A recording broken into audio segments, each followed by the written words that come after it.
Welcome everybody to our December meeting of the Larchmont Mamaroneck Local Summit. Before we begin the program, though, I know there's some announcements that need to be made for the community. Beth? Hi, my name is Beth Radow, and I'm a resident of the town of Mamaroneck. I see Town Supervisor Nancy Seligson here. I'm very excited to announce that we got a huge grant from the DEC. It's a 3-year grant to promote education about reducing wasted food in our community. We've set up a website called loveyourfoodny.org. For anyone that has water bottles, we've got stickers. You will get something in the mail from Nancy Seligson. There's an email address. Feel free to reach out to the email address. It'll come to me. We want to set up programming. We want to be a model for the state so that we can feed our food insecure population, we can handle climate change, we can conserve natural resources, and we can love our food. Thank you so much, and happy holiday. Thank you. I'd like to make an addendum to my last month's speech on 24 waterways, and I'm making this addendum because Keith Yeiser is bigger than I am. He has been after me, and he's quite right. I am increasing the number of ponds from 2 to 3, and the number of waterways from 24 to 25, because Keith, as a youth, went swimming. Oh, your parents did, okay. At Gedney Pond. And all right, he was in the harbor with Steve Johnson here. You could see his plaque down there. But Gedney Pond, if you go up Old White Plains Road and turn right just after the thruway on Rocky Ridge Road, at the end of it is Gedney Pond. And the reason not many people from Keith's old neighborhood go there anymore is because of the thruway. And I was going to do another neighborhood. I've done Foxhole Acres, Elkin Park. I've done Shantytown. You remember up by Rocking Stone where there were 500 workers living in actual shanties? And I was going to do today the Dirty Swamp and its elegant cousin. But I went to this little luncheon last Friday, along with about 900 to 1,000 of my friends, and I ran into a guy named George U. Latimer. The U stands for ubiquitous. And he said, "Are you working on your tidbit? I'm going to be there Tuesday." And I said, "Well, yeah, I'm working on it. I think I'm going to do a little thing. Why don't you do something on the county?" And I said, "Oh, George, the history of the county, all that." However, I did start looking into things. And I wanted to talk to you about the County Board of Legislators, because we used to have a county board of supervisors. And we had a county board of supervisors way back to 1703, which is not the County Board of Legislators that George and I knew about. And thank goodness, yeah. And in 1914, and this continued for a long time, and in 1914 the state started giving us a little more home rule. And in 1915 to 1937, it took that long for a bunch of commissions to be appointed and study. And finally, we had a board of supervisors in 1937.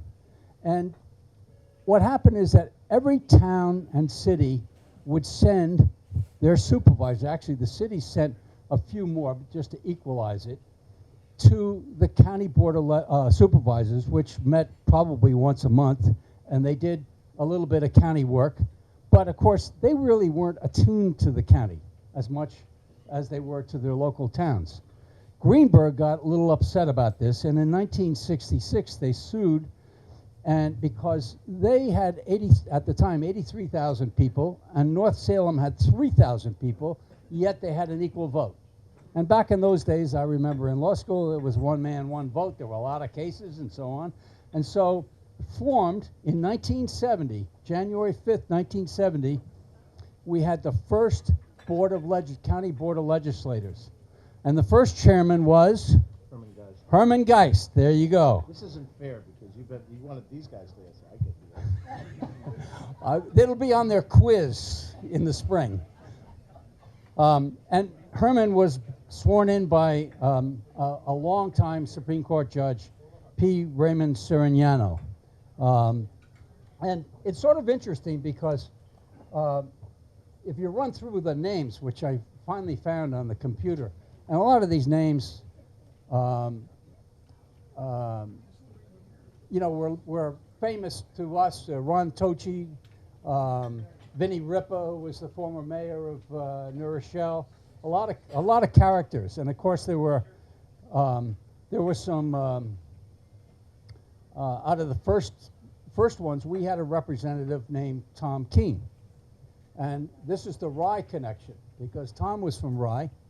He was a member of the first Board of Legislators, and he also wound up as its chairman. And he died young at age 59. And in fact, his wife Diane took over that seat. And it's interesting, we've had some local folks, Judith Myers, Paul Noto, Ron Tochi, Vinnie Ripa. There are always a couple of Spanos thrown in there. You have to have if you have a county government. And in 1992, elected from our area was George Latimer at age 39. 37. Well, we had this discussion because last Friday we were at the Senior Hall of Fame at the Marriott over in Tarrytown. And George said he was 66. And I started, maybe I did it wrong, but anyhow, you were still young. And you served from 1992 to 2004. Yes, and you weighed a little less? A lot less. Okay. Anyhow, so that's how I bring us to the connection with Rye and the County Board of Legislators. Thank you very much. Thank you, Jeff. I'm going to turn the program over to Nina.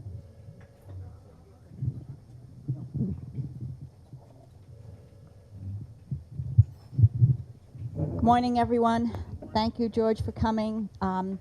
Every December, at our December breakfast, we invite the county legislator, the county executive to come and speak to us. And it's a good time for it. It's about the time when the budget's being considered or is beyond being considered. And there's often a lot of questions that people have. So what we usually do, and what we did again, is we prepared some questions for George, not necessarily for him to specifically address them, but so that he understands the issues that we would like to hear something about. And then, of course, there are the issues that he would like to talk to us about. So we'll have both. So I'll read to you the questions. And George was given a copy of this last week. I'd like to make just a couple of comments, and then by all means, yes. Well, sure. I'll make it quick. Sure. I want to thank you for inviting me. You're welcome. Okay. I want to thank you for inviting me. Everybody knows I'm a regular visitor here and have been for a long, long time. And as Jeff took us down memory lane, the summit wasn't there quite when I started, but not long after. And so it's a great opportunity to come and talk about these issues. I just want to make one thematic point, and then I'll answer any of your questions and then talk about the budget, whatever you'd like. When Jeff was talking about Tom Keene and then Diane Keene, some of you of a certain age, I hate to, okay, boomer, put you in that category, but most of you may remember that Tom served 8 years and then Diane served 14 years as county legislator. In 1991 was the year I ran for county legislator, and that was my first foray into Larchmont and Mamaroneck. I remember people asking me, what is it like to run for the Keene seat? For those of you who were here for a certain amount of time, you remember that the Keenes, husband and wife, had really defined what it was to represent the community. I'm of a different political party, although I live in the same community. Well, a few years after that, I served in that seat for 13 years before I left Judy Myers and now Catherine Parker behind me. And what did I learn from that process? The Keene seat was the Keene seat while the Keenes were in it. The seat became the Latimer seat while Latimer was in it. And then it became the Myers seat, and now it's the Parker seat. It is whoever at that moment in time has the responsibility and the authority.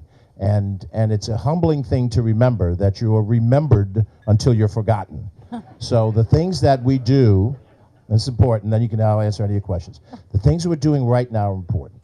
They're important because they matter to the people who are here.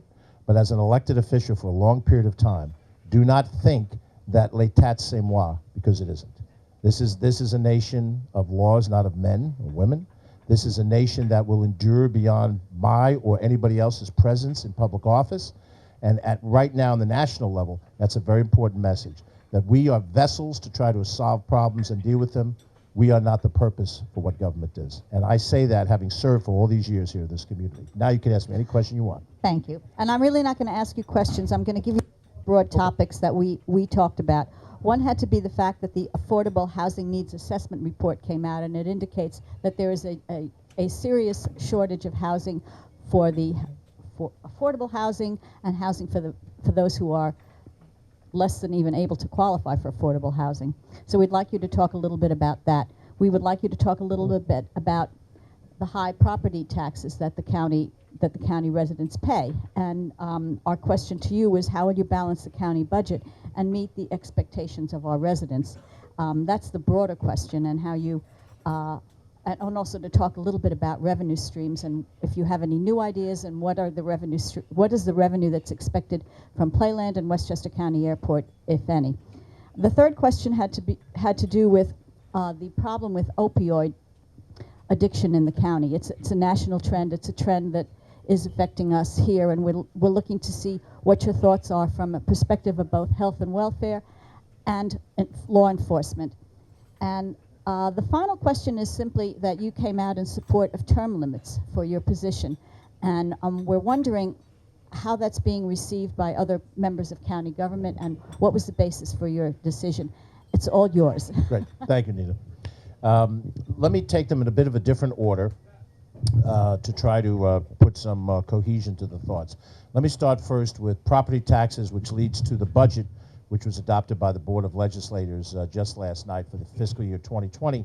I don't see Catherine Parker in the room, but if she is here, oh, there she is. I'm sorry, there's Catherine. I will call on her at some point in time. She's the majority leader of the legislature, and she was involved in this whole process as much as I was, so we'll make sure that her thoughts are also shared as part of this. Let's back up very generally. Whatever you pay in property taxes, you pay to 3 or 4 different jurisdictions depending on where you live. You pay county property taxes, and there's also some district charges that go with that, sewer district, refuse district. You pay taxes to your village if you live in a village, and also to your town. If you don't live in a village and you live in the unincorporated part of the town, then you pay property taxes to the town itself. The town provides basic services if you live in the unincorporated part, the village if you live in the village, but there is some town responsibilities even if you live in the village. And of course your school taxes. If you pay on the average $20,000, and a lot of people pay a lot more than that, if you pay $20,000 a year in property taxes, you're paying about $13,500 to the school district. You're paying about $3,000 to the county, and then some combination that totals about $2,500 to the village and the town. Now that varies depending on where you live. I live in the city of Rye, which is a little bit different structured, but basically that's the story everywhere in Westchester County, with the exception of Yonkers, where the city government runs the school district. So when we talk about saving taxes, reducing taxes, cutting your taxes, at the county level of government, we're impacting something to the tune of 20, maybe to 25% of your tax bill. What that means is, if Catherine and I could announce that we have a 10% cut in property taxes, and you're paying $20,000 in property taxes, you're paying 3 of it to the county, 3,000 of it to the county. A 10% cut of your county tax bill would be a $300 savings. So you go home tonight, tell your spouse, George and Catherine saved us 10%. We didn't save you 10%, we did cut it. On our county property tax, that's $300 off of your $20,000 bill. Well, $300 is not nothing, but you know, it's probably 2 nights out, maybe a night and a half out. So you have to put taxation into perspective. And when you hear a lot of rhetoric about my taxes are going up, they're killing me, or you know, what are you doing about lowering property taxes to your town supervisor or to your village mayor? They have this much of your property tax bill. And we have public hearings and forums, and all those things wind up tying into the tax structure. So we have a structure of responsibility in the county government that is very heavily based on responsibilities that we have that were tasked by New York State government. And I served in state government, So I'm not throwing one level of government under the bus to another. I've had experiences in different levels of government, and I understand how it all interplays. But the reality of it is that county government's biggest departments are the ones that administer programs that are required by the state of New York. The Department of Social Services, our largest department in Westchester County government, most expensive, most number of employees. We administer the social programs and services through our offices in White Plains, Yonkers, Mount Vernon, Peekskill, you name it. If you are not on social services, if you're not getting food stamps or various programs, you personally may not see that piece of county government at all in your daily life. Second largest part of county government is the fact that we run a correctional institution in Valhalla, county jail. That is a mandated requirement of state government. And why? Because if you commit a crime, not that you're going to, if you commit a crime and you're picked up and put into a holding cell at the Mamaroneck Village police station, they can't incarcerate you for any length of time. The best they can do is keep you overnight. They have to remand you to a facility that's secure, that provides you meals, that provides you a place to be incarcerated in a humane fashion until your case comes up or until you're out on bail, or if you're convicted and you have to spend a certain, and every community can't do that. So the county government is tasked with having the incarceration function for the region. It's a regional function, and we have a county jail that does that. We have almost 1,000 employees that are correctional institutions. If you have been jailed at the county jail, please raise your hand so we know how few of us have been, of course. Nobody's raised their hand. But if you haven't been jailed, then you don't deal with that function of county government. And I might add, right after you get out of jail, the next function of county government is a probation function, where we have a probation department, where you paid your debt to society, but you still have to go through some monitoring process and so forth. So as just a trio of examples, and there are other ones, public health, the sewer treatment and so forth, we're mandated to run many of these programs and services. So when we do the county budget, we have to balance the fact that 70% of our responsibilities are tasked by state government, and at the same time, the question comes out of the most commonly asked question of any of us in office: my taxes are killing me, what are you doing about it? So what we try to do, and this goes to one of the other questions you asked, is we're trying very hard to find alternative revenues to the property tax to have the revenue stream we need to run the government. Let us not kid ourselves. You cannot provide services without revenue. If people tell you that you can have lower property taxes and the same amount of services, they're not telling you the truth. And as mature adults, we have to realize that the political argument and debate in this country is based on a falsehood.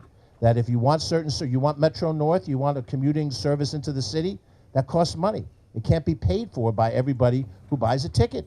Mass transit is subsidized everywhere in the world, including the United States. If you want to have lower taxes, you go to South Carolina, there's no mass transit in South Carolina. And that's the correlation people have to make, and understanding what it is that involves how much money they pay and what kind of services they get. Now, if you don't go to the jail and you don't get on Metro North, you don't use that service. But the viability of the community is based on those functions being in place. And if you go to other parts of the state, much less other parts of the country, you will find that people have a septic system. They don't have a sewer system. They have a well. They don't have a water system that supplies them, and they have lower taxes. And so that's part of the situation we deal with. So now, in this budget that we've just adopted, we were able to do a number of things that seem somewhat contradictory. For the first time in 9 years, we provided a property tax cut of $1 million in this budget. Now, I know I sound like Dr. Evil, who came out of cryogenics, held the world hostage for $1 million. Guys, you got to know that Austin Powers. Come on now. You got to be in pop culture. That's 20 years ago. The point being that Dr. Evil didn't realize that $1 million wasn't what $1 million was when he was frozen back in the 60s. This is a tough crowd. This is a tough crowd. Laugh out of courtesy, if nothing else. But the bottom line is that $1 million tax cut is still a deeper tax cut than anything that's been offered in the last 9 years, because there have been no tax cut offered at the county level. At the same time, we did fiscally prudent things that needed to be done. We made sure that there was no one-shot financing to balance the budget. One-shot financing, I sell a piece of land, I get $5 million for that sale, I take the $5 million and that balances my budget. A year from now, what piece of land will you sell to equal that $5 million revenue? And we did a lot of that on one-shot financing over time. There is no borrowing to pay for an ongoing expense. We have two major expenses that we borrowed for historically. We borrow to pay for pension costs, which are an annual allocation that the state controller gives to all governments in the area. You know, Tom Murphy gets one from Mamaroneck Village, Lorraine Walsh gets one for Larchmont Village, Nancy gets one from Mamaroneck Town. It's a bill you have to pay this, put it into your budget in order to keep the solvency of the state pension system in place. And the county gets a bill like that. And for the last number of years, we borrowed to pay for that annual bill. Borrowing means two things. You're paying it over time, so the individual impact in the year budget is less, but you're going to pay more over the long run because when you borrow, you pay interest on top of that. And by the way, next year, another bill comes for another pension cost. So we stopped that in this budget. Whatever we've estimated what we think our pension obligations will be, and we put it down as an expense line in this budget to balance it out. And in addition to those two activities that we did, the other thing that was important is we had gone through our reserve fund like a drunken sailor, frankly, to balance phony revenues that were budgeted in past years. We put $5 million in the current year, 19. We put $10 million in to build back our savings account. Now, everybody knows from a practical standpoint, you have to have savings. You don't know when the car engine is going to break down, when the boiler goes in the basement.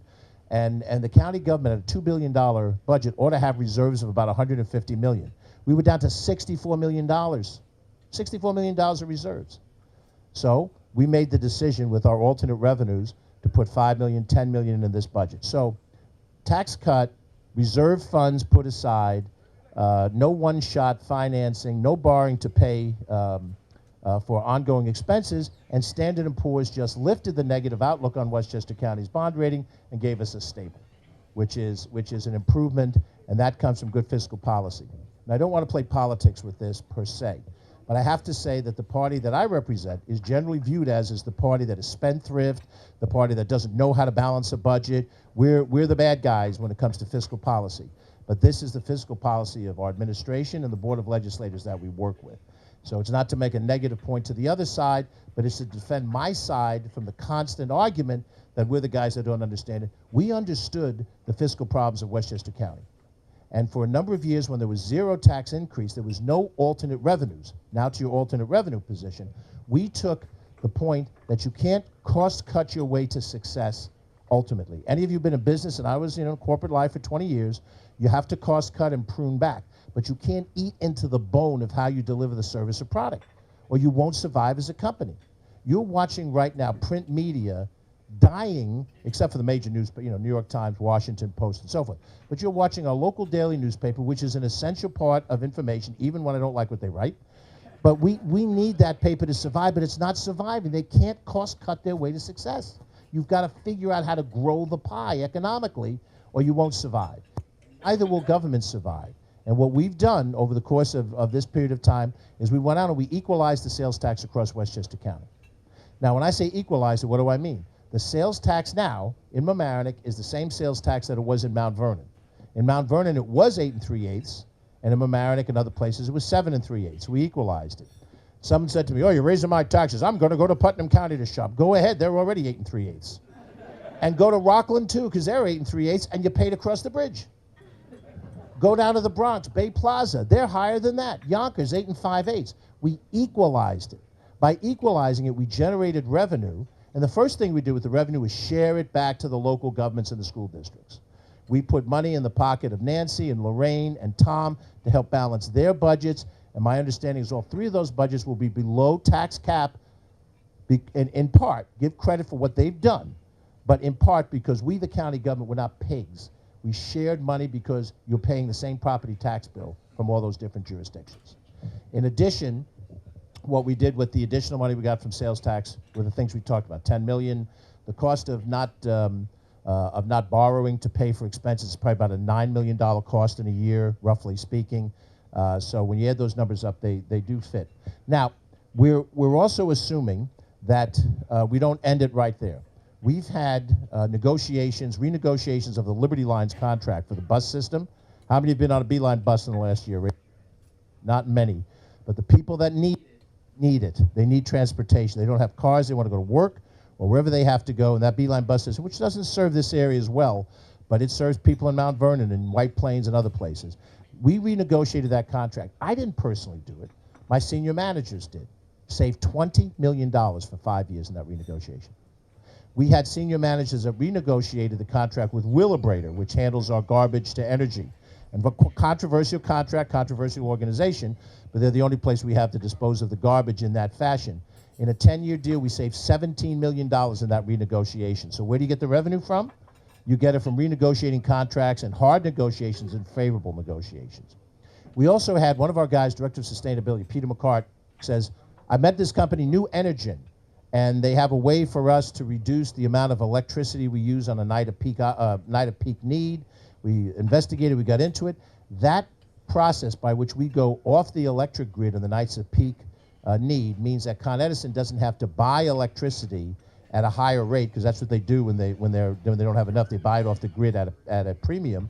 They pay us $1 million of revenue just to go off the grid. We use generators or other factors to keep it going.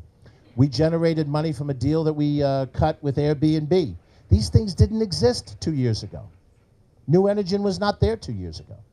The Airbnb deal, we basically said, look, you're not paying hotel occupancy tax, but you function like a hotel. Negotiation, John Nona.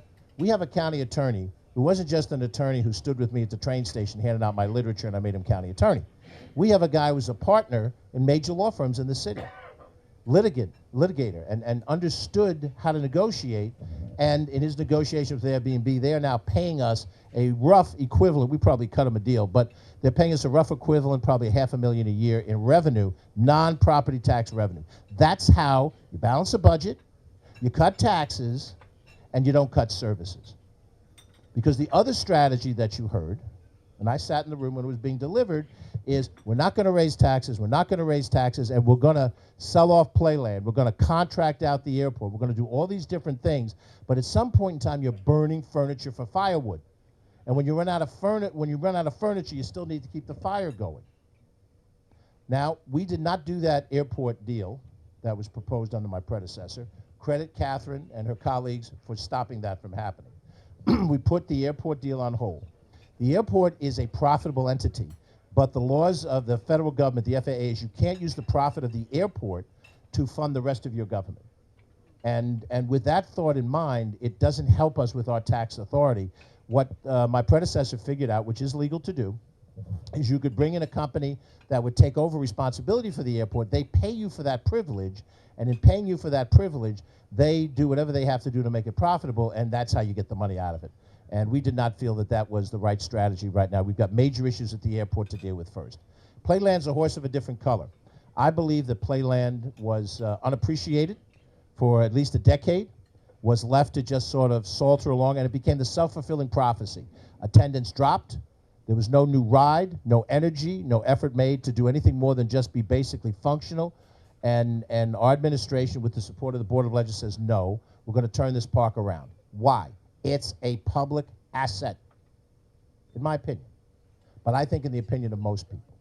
And for those of us who have the money to take our grandkids, I assume there's other grandparents in the room, to Orlando, that's great. But the kid that grew up in the house that I grew up on the south side of Mount Vernon doesn't have that money. They get on a bus and they go to Playland, and there ought to be a Playland for him, just like I can take my grandkid to Orlando. That's part of what public policy is, too. We put energy into that park. We extended the season. We put our first new ride in. We had more promotions. We raised attendance higher than the last 3 years, a significant increase in attendance and energy, and our belief is that we can continue to do that and bring it back. It will never be what it was in the mid-'60s, for those of us with a certain memory, because the world has changed. But it can be a lot better than the dying asset that it was. Now, there is a lawsuit that is involved with Playland, the deal that was struck by my predecessor and signed by the board. We have taken some action. They've taken some action. They've gone to bankruptcy court to have a bankruptcy court reverse our action of terminating the contract. It's under litigation. That's about all I can say about it. The court will decide. If the court decides that this will be the park of Nick Singer, then it'll be Nick Singer's Playland. If we, the county, retain control of it, we're going to run that park during my tenure with more energy, and we're going to start the road back. We'll generate more revenue. Will it be profitable? Only when we get the best of weather conditions. And we did have a very good weather year this year. But it is a weather-sensitive reality. And if we get rain on certain weekends, you can't recapture that money during the week or at another time of the year. But I view it in the same way that I view every park. If you did a P&L profit and loss statement on every park. Take Memorial Park here in the town. Do a P&L on it. How much manpower do you allocate to maintain it? How much equipment has to be, it's not a lot of equipment, but how much stuff has to be renovated from time to time? What's the insurance obligation there? Versus how much revenue do you generate? Well, you don't generate revenue at Memorial Park. You walk in the park for free. There may be some revenue generation elements when you put the, the food trucks there or something. I don't know. But it certainly doesn't make money. Most parks don't make money. And the thought that Playland has to be held to a different standard is because it's an amusement park, but it's still a public recreational facility. And so my sense is that it's a valuable facility, just like our 5 swimming pools are, just like our 5 golf courses are, our 6 nature centers that don't generate money. This is part of what makes Westchester, Westchester. So hopefully I've answered the budget issue, and I've answered the issue relative to alternate revenues, and I've talked a little about the airport and Playland. So far, I hope so good. Housing. This county has had an interesting history with housing, affordable housing. I think we realized probably over the last 20 years or so that the market costs, maybe 30 years, the market cost of housing in this county became difficult for people to enter into the market or to stay in the market. And there's 2 different affordability issues. For those of us in my general age category, when I hear people talking about how expensive it is to stay in their housing, they're talking about their tax bill. That as you move into fixed income years, that the taxes are higher than they can afford. That's one part of the affordability crisis. But the other part of the affordability crisis is that the market demand to be in Westchester County, we have realtors who here can talk to this very directly, that a house that you say, oh, that's a $400,000 house. In Westchester County, somebody's prepared to pay $800,000 for it right away. At that level, at the 2.9 million, they're going to have to bring their prices down. But at that level of demand, the reasons why people move to Westchester County, it is near New York, and it's not New York.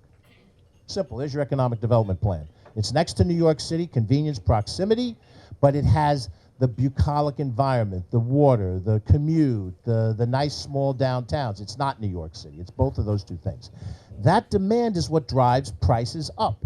And the young person who isn't on Wall Street making Wall Street prices, or the young person who didn't come out of an Ivy League law school and is a first-year associate at a white shoe law firm and can make $200,000 a year, those people are priced out of Westchester.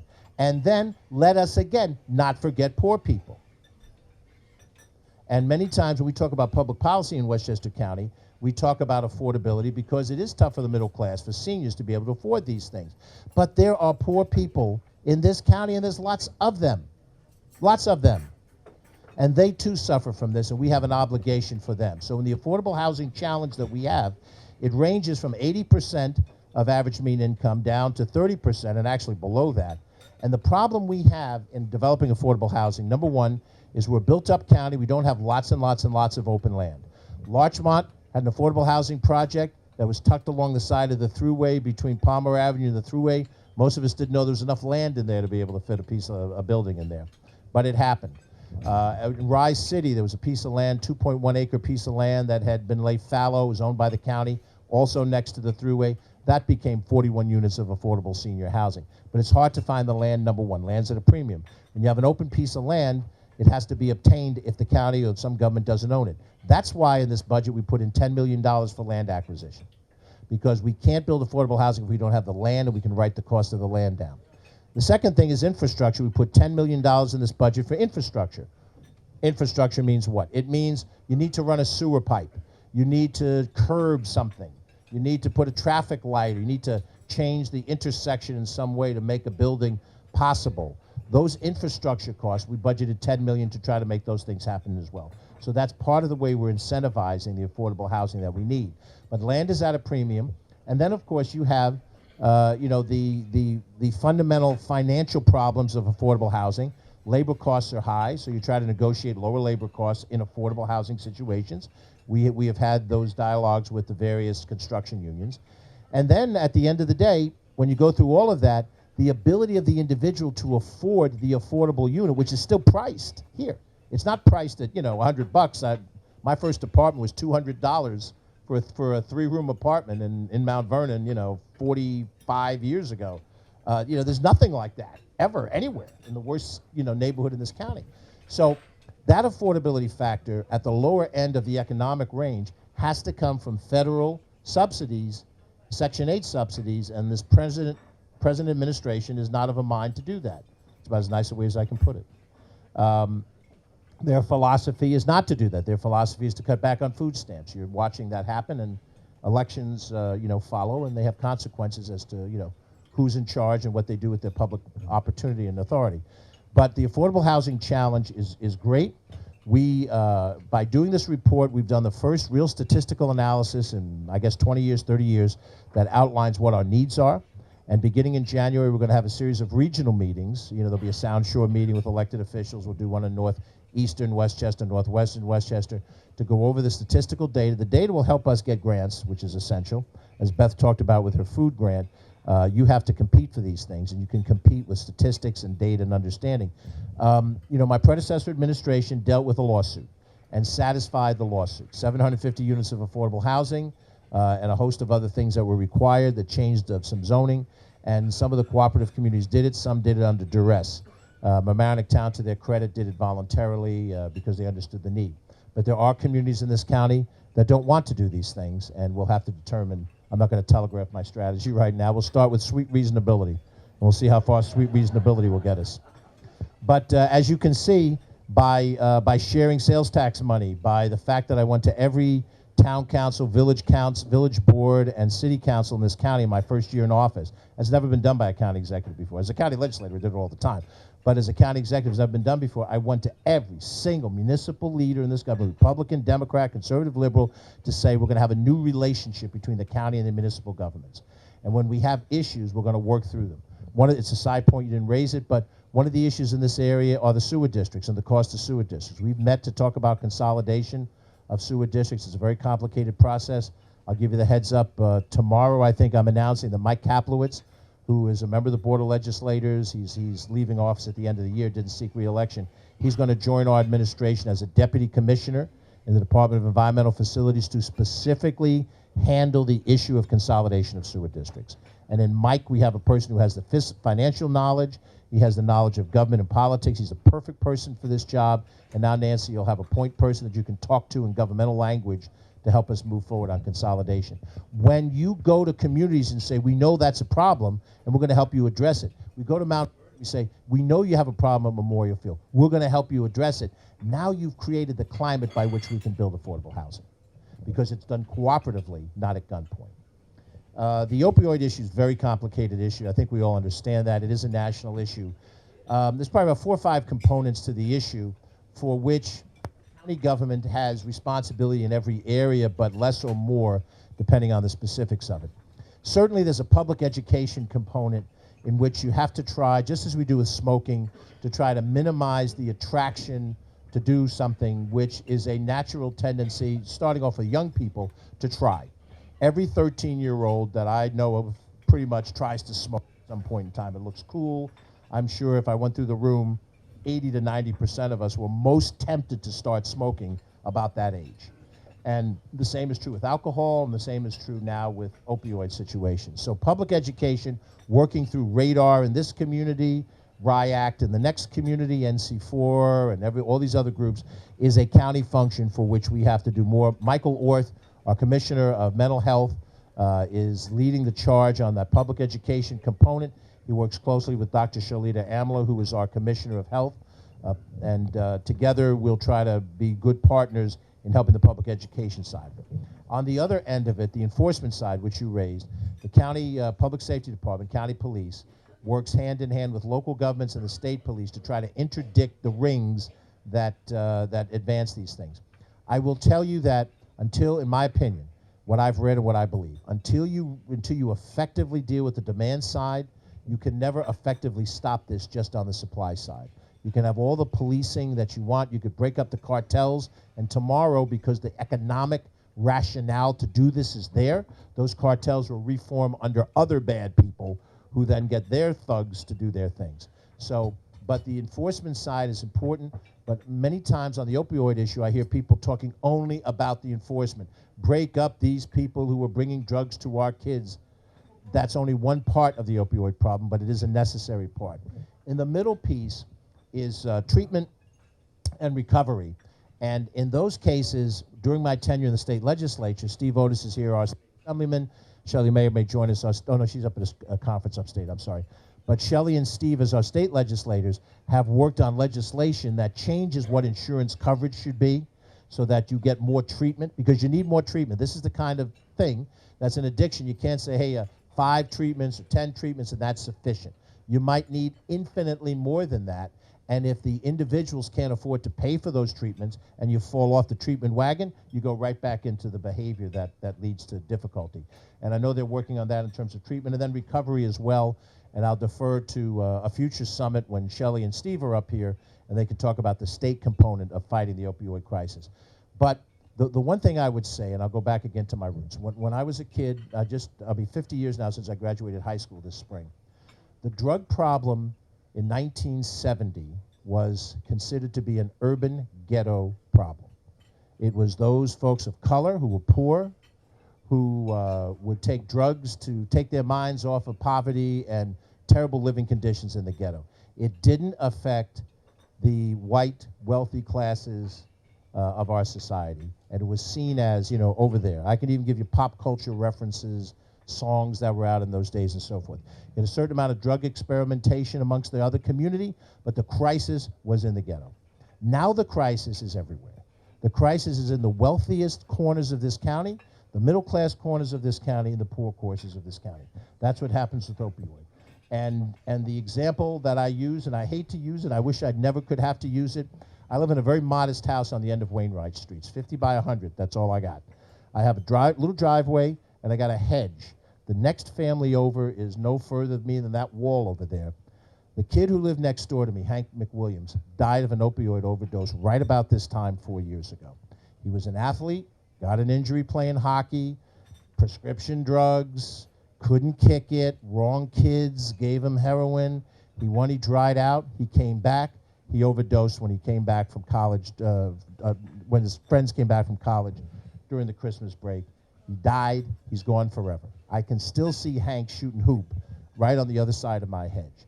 So when someone says, you know, you have to understand the opioid crisis and how serious it is, I drive into my driveway and I can still see Hank McWilliams. Nobody needs to tell me about the opioid crisis, but it's going to take cooperation across the board. I've left out term limits. Let me tell you why I'm for tightening the term limits on my own office. I've submitted legislation to the Board of Legislators. They'll scrutinize it. I assume I'll be the first person they want me to testify. That's what I felt like here, by the way. I thought I was going to get up and swear in and testify before the impeachment committee or something. But the bottom line, I've been not just a practitioner at local government, but a student of it as well. And I have watched, as a legislator in different levels of government, the power that an executive has. An executive has unitary power. An executive, when they put their signature to a document, effectuates something that it takes 7 city council members, 17 legislators, 150 assembly members, 62 senators to agree to do.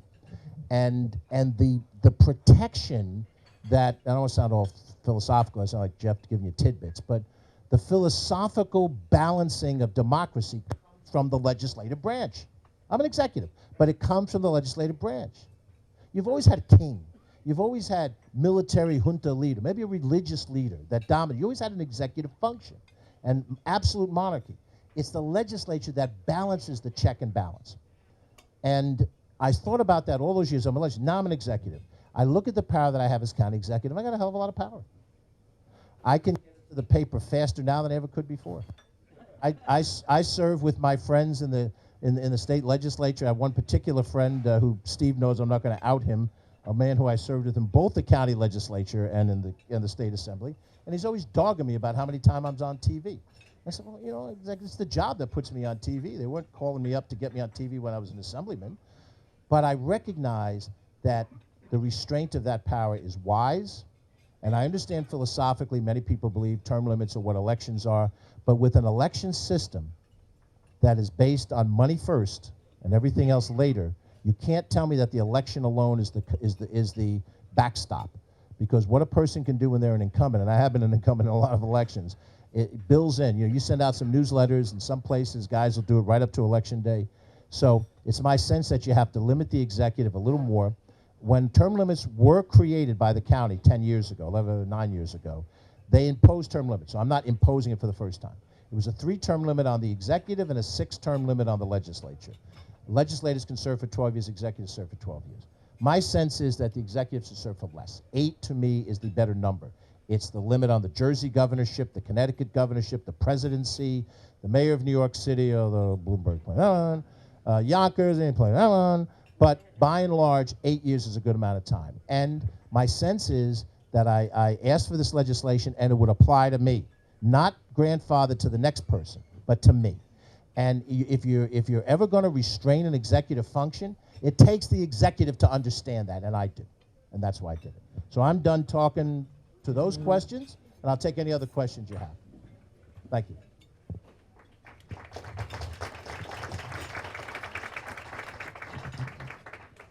Mr. Yizer. Good morning. As a former player and as a former coach who had the ability or the opportunity to play in the championships at County Center, it's almost like the Mecca, like Madison Square Garden, to any high school student, athlete, and to the coaches. I would like to thank you for having to sit down with the officials of Section 1, because it was an atrocity for it to be out of the county center. And I'd just like to thank you and Commissioner O'Connor for sitting down with the Section 1 officials and calmer heads. And Section 1 is back at the county center. Thank you. Thank you, Keith. For those of you who may not know, when I came into office, the negotiations between the county and Section 1 leadership had broken down, and Section 1 decided to take their finals for girls and boys basketball to another location. And I had the same reaction Keith did. Now, I did not play basketball, but I went to a high school that was a basketball mecca, Mount Vernon High School.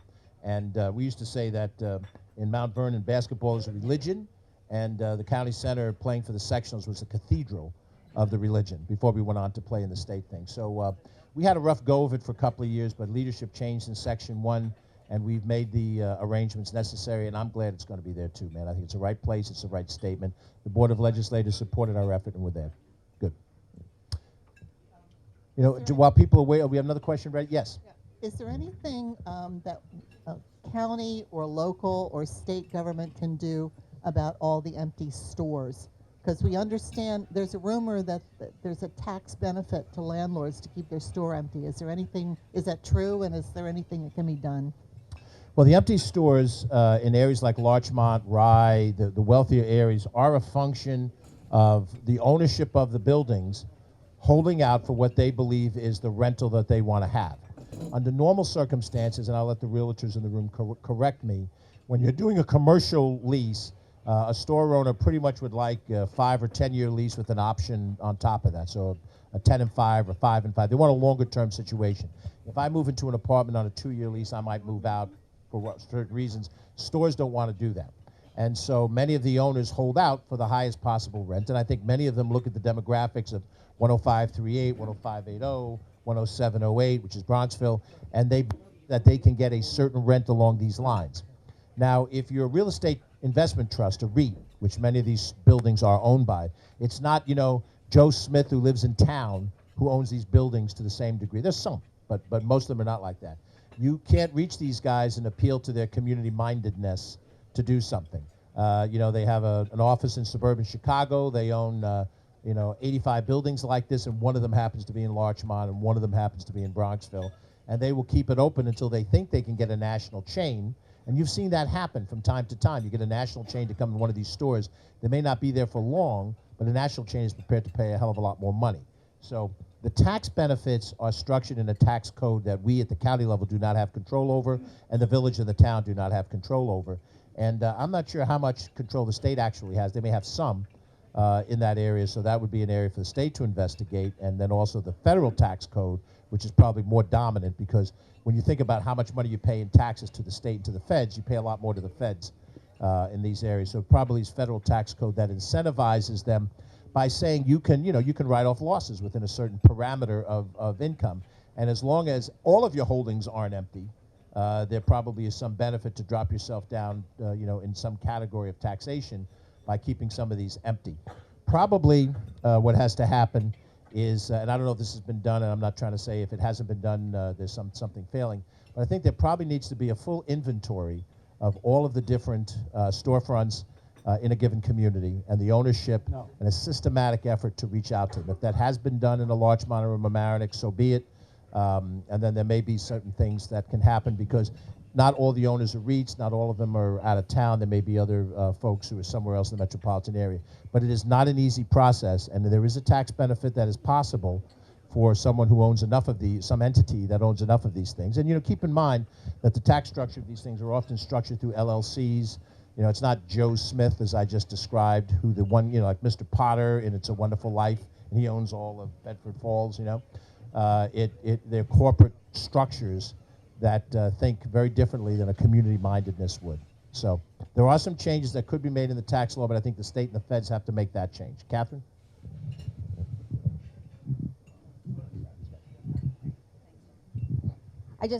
That was very good. I just want to add one piece. It's not just a tax credit, but for landlords that own multiple properties, what we know is that they use the lease, their last lease, and the rent that they got at the last lease really sets the value of the property.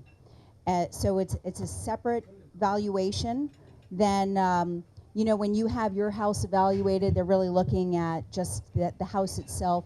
This is based on market dollars that came in. And if they are looking to leverage properties that they currently have to buy additional properties, they have to keep it at the highest value.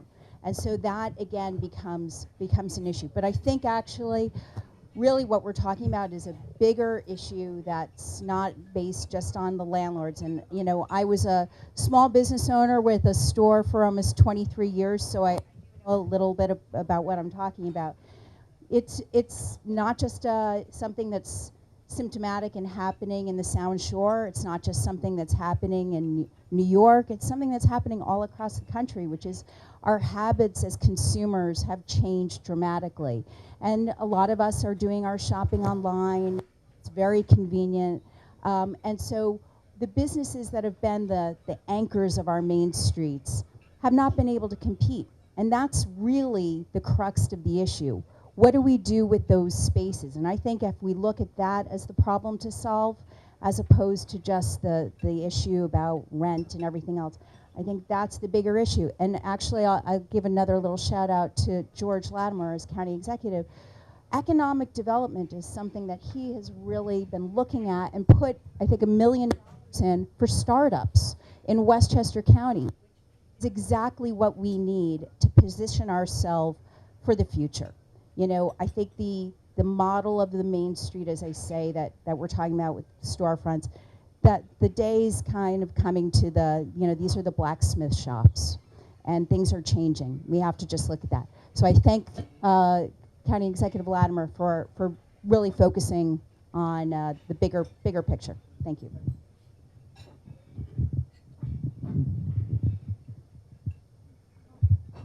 Thank you. Hi, George. Route 125 is a county road, correct?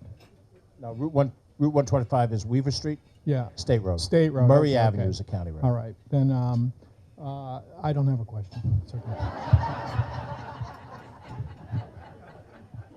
I was in the state legislature for 13 years. You could have had at me on that one at any point in time. Now, talk to Mr. Otis. That was an easy one. Hi, Yes, George. Is there any update to the moratorium on gas hookups? Yes, there's been some movement at the PSC level and with Governor Cuomo and Con Edison that I was made aware of. You may note that the gas moratorium was announced in January and implemented March 15th by Con Edison. They allowed for a window for applications to come in that would still be hooked up, and then after March 15th, they've closed off applications unless the application has what's called interruptible gas service, meaning an alternate way to heat other than natural gas in a period of peak need. We've been in dialogue with Con Edison. There's a couple of different strategies. They made some announcements about things that they wanted to do that will be part of the environmental debate between the use of gas compressor stations and storage areas and so forth. The county doesn't have a direct authority in this area. The State Public Service Commission, which is under, dotted line direction by the governor, really does. What happened out on the island and in Brooklyn with National Grid was interesting because the National Grid announced a somewhat similar moratorium, and it would stay imposed until a gas line was approved. And then the state took some aggressive action toward National Grid, pointing out some things that National Grid had failed to do, threatened to pull their license to operate, and they got to the table, and then they announced fairly recently that the moratorium would be lifted under certain circumstances. I didn't follow, and maybe Steve or somebody else did, maybe Nancy did, the specifics of what National Grid committed to that allowed them to go back into hookups.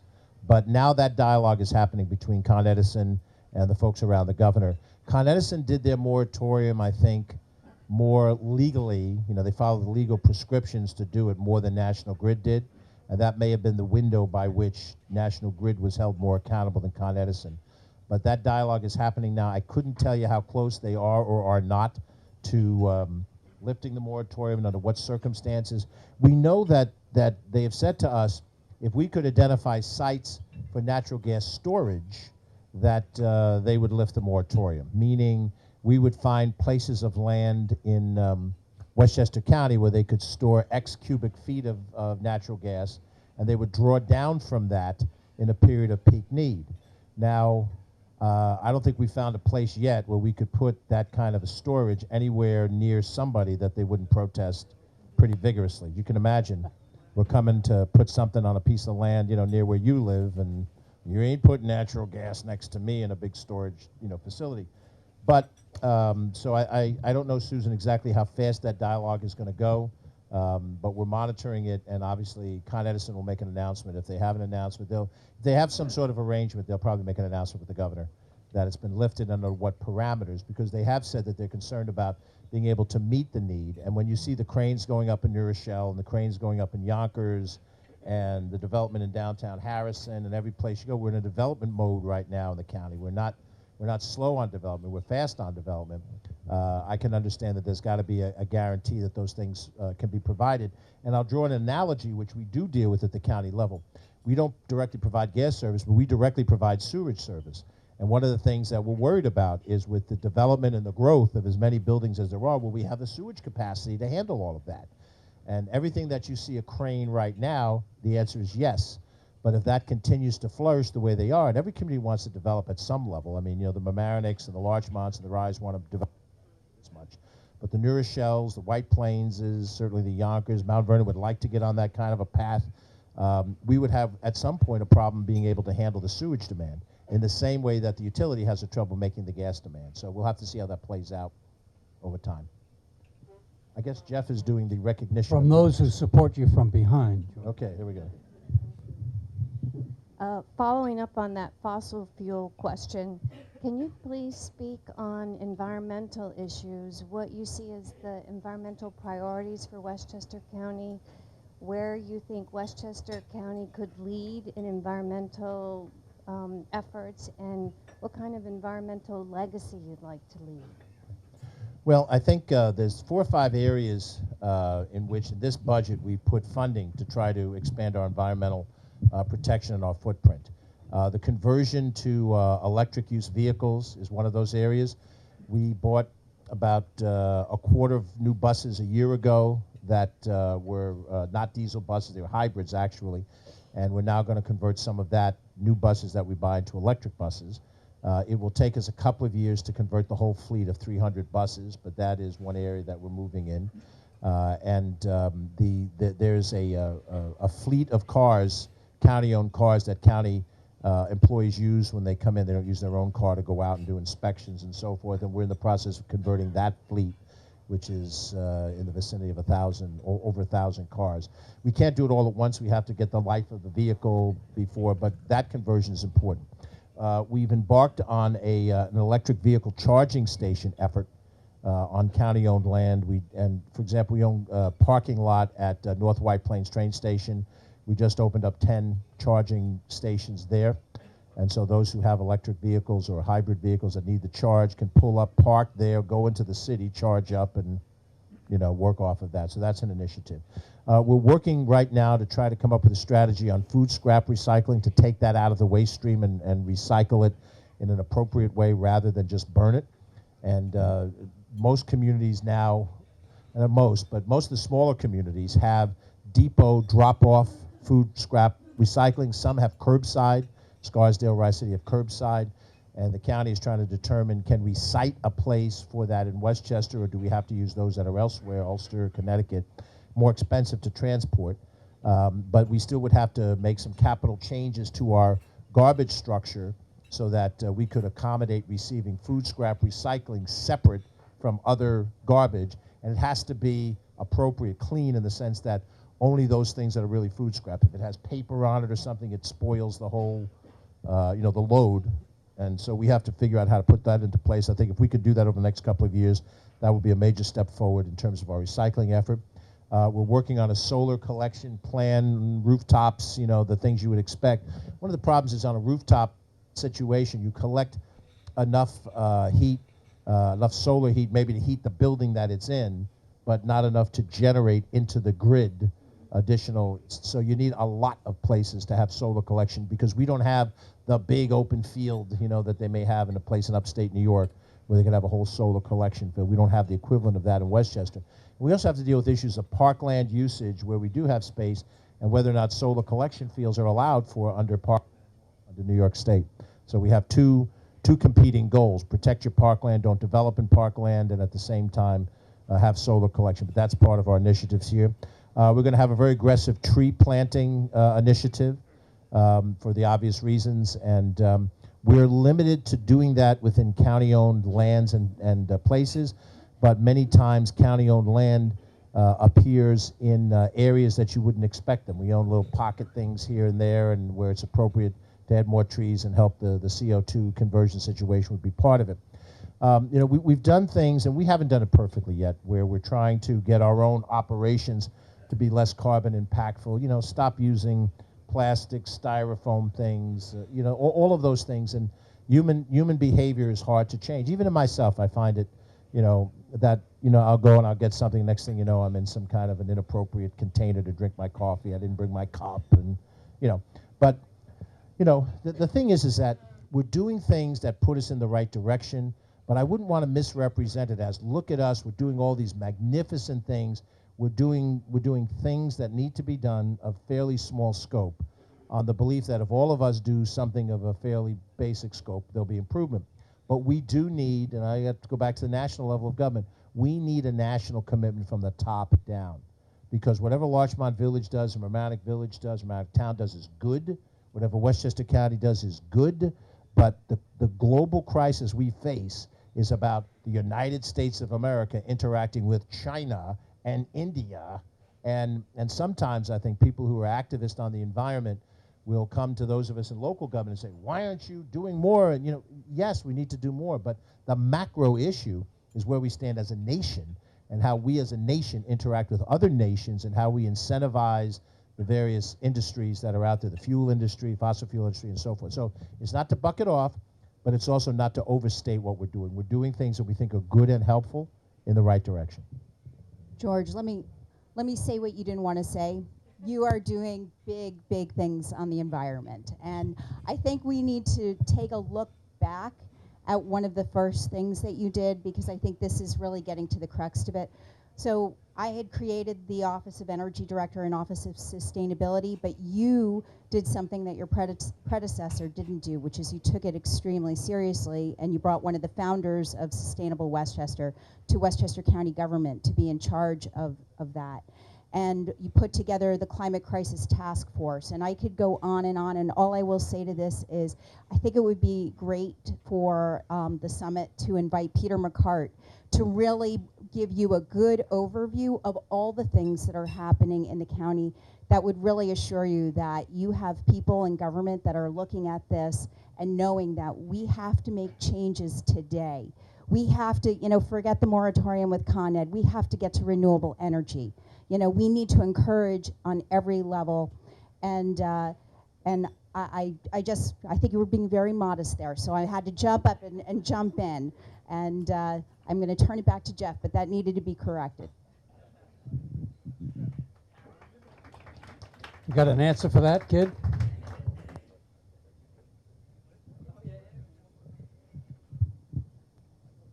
Thanks, George.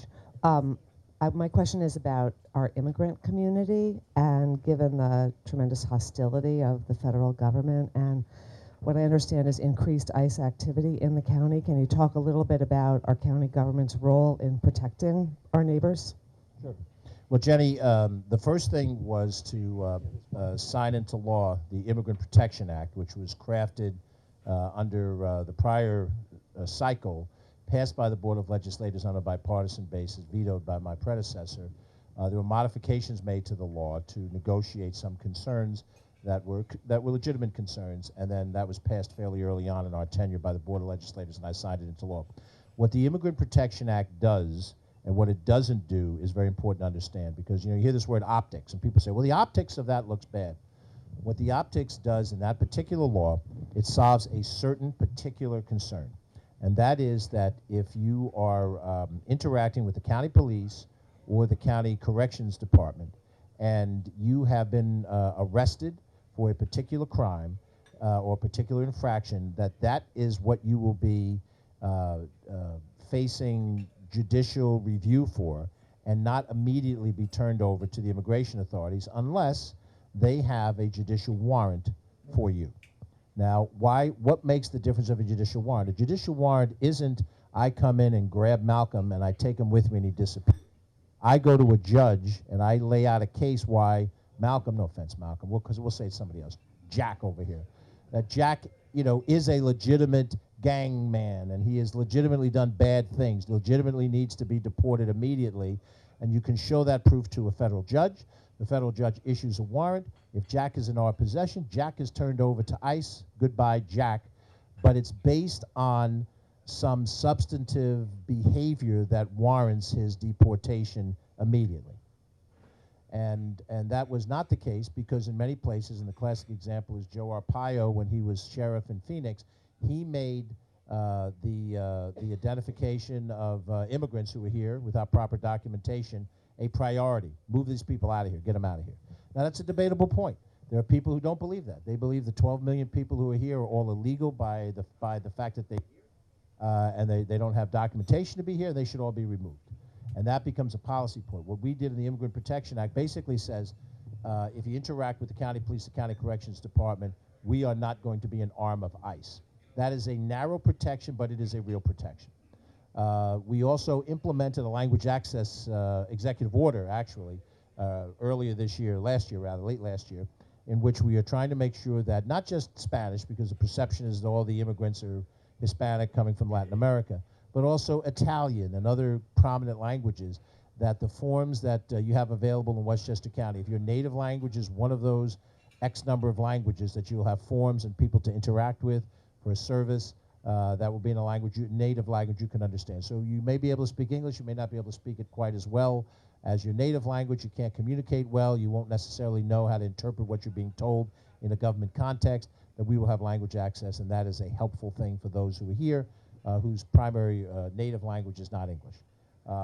We've looked at a number of different public outreach within the Human Rights Commission function that we have, to try to deal with prejudicial actions and public education, where we think those are important steps forward. I think the most important thing for me to look at is when we go back to the issue of criminal justice enforcement. And I've heard this from the police chief of Portchester, police chief of Ossining, who are not politicians. These are people who are involved in police enforcement. What they've said is, if you send a chilling message into the immigrant community, if you say to the immigrant community, whenever you interact with us, we're going to try to find out whether you have status to stay here or not, you will not interact with us. And if you are a victim of a crime, if you witness a crime, you're not going to open your mouth. You're not going to testify. You're going to be abused, worse, and you're going to keep silent. Because if you step forward, or if you're here appropriately, but your significant other, or your brother, or somebody else in your world, and you open the door for somebody to come in and investigate you, and they see this guy's here, and who are you, what are you doing, off he goes, you essentially make the immigrant community clam up. Most of the people I know in local governments who say, we don't need this, we need to deal with this, they don't have a high immigrant population. When I talk to the police folks in communities with high immigrant populations, they describe what a problem this is. So what it really does is it becomes another one of these issues that divide conservative, liberal, debate. What's the role of immigration in the society? Should there be a path to citizenship? No, ship them all out. That debate, we have to function as a local government in an everyday fashion. We cannot afford for a portion of our community to clam up when dealing with the police department.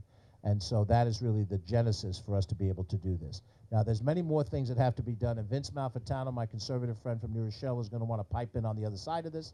So make sure you give him equal time, right? But the bottom line is that is our philosophy of how we handle it. Vince, it's nice to see you. Let's hear from the other side of the equation. He came in late, but he gets the microphone.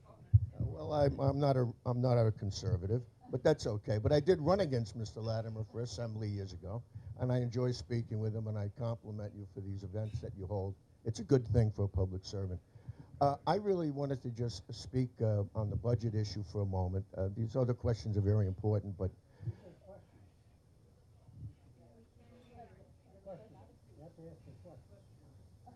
oh, okay. Well, if you'd like, I'll just go back on home, if you'd prefer. But the thing is this, on the budget, I was a little surprised to see that the budget did not make an allocation for your office. Our government is about the position, not the people. And if the county board believed that a raise was warranted for themselves, but nothing for the county executive, it's a bifurcation that is problematic. Because in years to come, when you're not in office, I'm just assuming that someone would say, you know, our county executive deserves to make more than his second in command, which is the case right now. And so I find that troubling, that the position of your office was not allocated. You want me to make more money, Vince? Whoa. Well, no, but that's the thing. But the other thing, of course, I'm is sorry, since the state sales tax, which is really what is helping to fund all this, which was increased, as you know, has to be reapproved by the state. The optics, excuse the word, is going to generate some opposition to people who said, hey, look, you guys engorged yourselves with a 52% raise after telling everybody we're broke and putting in a tax. I think there's going to be a lot of heat on people like Mr. Otis and others and say, look, look what those guys in Westchester did with that authority you gave them. They engorged themselves with a massive 3.5% raise for every year for 15 Vince, let me get the word in now because you're using value-loaded words and you need to be stopped. Well, you right off the bat. introduced me. I thought I was going to get equal time, like you said. No, well, go get elected to office and you'll get equal time. Now, let me get straight to the heart. Number one, the sales tax equalization, because you live in New Rochelle and you already paid 8 3/8. The equalization elsewhere in the county generated $140 million. That wasn't spent to engorge the county legislature. Well, you used the word, so let's get the right word. Yeah, well, I'll tell you where they got it. We got $140 million. We shared $42 million back to the local governments, number one. $10 million to stabilize the reserve fund. $7 million to make sure that we don't have borrowing as was the prior practice. And no one-shots. The one-shot would have needed about $23 million. You add that up, that's the vast majority of the revenue. Steve and my friends of the state legislature know that we use that money prudently. As far as engorging themselves in a raise, the position of county legislator was not raised in 15 years, right? And the total amount of money that they took was $25,000 per person, which doesn't amount to a fraction of that sales tax. But what you have heard is the rhetoric that we will face in a future election, and I'm more than happy to address it. The reality of it is this. People are voting on symbolism, not on substance. The substance is the vast majority of that money has gone to stabilize Westchester County's finances. If you didn't do that, you'd be cutting and slashing some more. You'd be dropping personnel. You'd be having less and less functions. That was the only alternative path. I did what was prudent. I took a risky move, and I didn't raise my salary for the very reason that that would be the first thing that would be attacked. You know what the headline would be? Latimer grabs money. Am I right or am I wrong? That would have been the first headline, which you probably would have loved because that would have helped your candidate in a couple of years. But here's the bottom line. You're watching this at the national level, at the local level. We've had bipartisan support for the things we've done. That budget that passed, all 4 Republicans voted for that budget in the county legislature. The things that we did to make sure that we stabilized the financial of the administration officials that raised pays. I didn't get one, but other people did. The 4 Republicans supported that. And by the way, one of the Republicans who got a pay raise when we did that was the head of the Republican Party, Doug Colte, who happens to also be one of the commissioners of Board of Elections. He got a $20,000 bump. So it wasn't as if we played politics with it and we gave it to our guys and not their guys. So I would, with all due respect to my good friend, we'll debate this on the radio again, but you need to differentiate what is rhetoric from what is reality. Now, Catherine, did you... That's enough. No,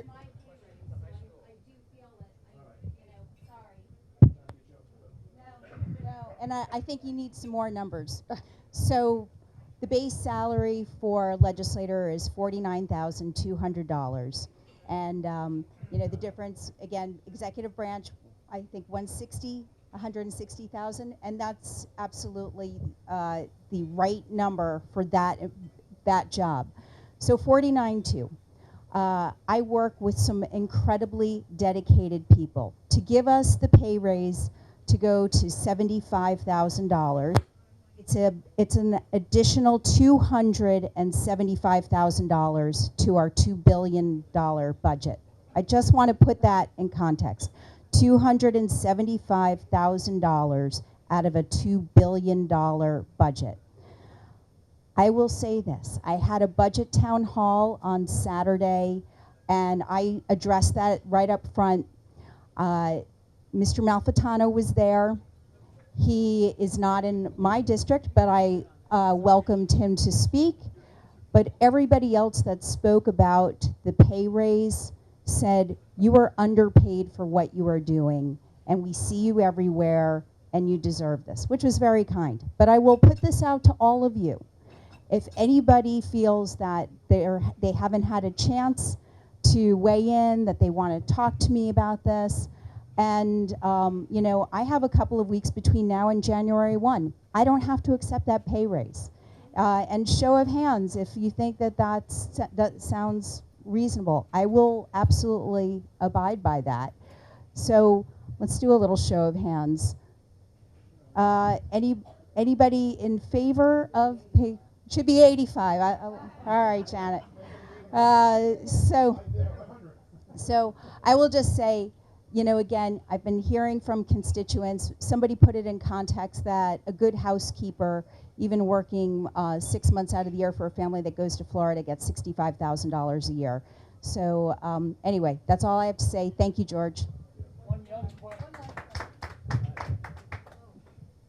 So, as you said, there was the most significant tax cut as on the county level in the past 9 years, which was $1 million. And you also said that you were attempting to, I guess, make Playland Park better, so by lengthening the season and doing things like that. But where did you get this money from? Like, where are you taking money out of to do these things? Every year we have a budget, and in that budget we identify all the expenses and all the revenue streams. We've talked in very general terms about those things today. It's not that there's a piece of money here that we grab and we use it to pay for that. When we have some salary, when we have a capital project that improves something, when we spend $1 million for economic development, which you heard me say, when we spend $10 million in capital costs for housing acquisition, all of that is on the expense side of a budget. On the revenue side of the budget, we have property taxes, which are $1 million less this year than last year. We have sales tax revenue, we have mortgage recording tax, we have hotel occupancy tax, we have state aid and federal aid, reimbursements for costs. That's on the revenue side. That's where we're taking the money from. In that budget, we allocate a certain number of dollars for Playland operation. In that budget, we allocate a certain amount of money for the public health function. We allocate a certain amount of money for the county police. When all of those numbers add up to 2.1 on this side, and all the revenues add up to 2.1 billion, we have a balanced budget, and we can afford to do each of those things that I've described. So it's not, oh, we got this much money and we allocated it for this purpose. And that's why I reacted to the rhetoric, because if you think of it as, oh, they did this, which is what you heard, they did this as a function for revenue so they could spend it on that as a function, that's a misrepresentation of what a budget is. A budget is a host of different issues, not in isolation.